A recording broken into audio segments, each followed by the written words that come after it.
Hey everyone! Today I'm breaking down linear regression in just 60 seconds. First up, what is linear regression?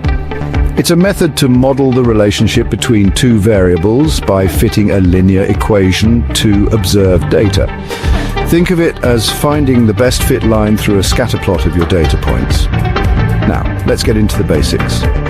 The equation is usually written as y equals sine a plus bx, where y is the dependent variable, x is the independent variable, a is the y-intercept, and b is the slope of the line. So why use it? Linear regression helps predict values, identify trends, and determine the strength of relationships between variables. For example, if you're analyzing study hours versus test scores, linear regression can show how much improvement you might expect with extra study time. To perform linear regression, you'll often use software like Excel, R, or Python libraries. These tools calculate the best fit line by minimizing the sum of the squared differences between the observed values and the values predicted by the line.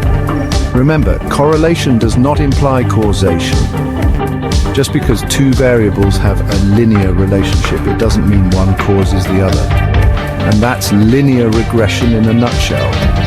Dive deeper into this topic to harness its full potential in your studies and research. Don't forget to like, subscribe, and hit the bell icon for more quick insights into complex topics.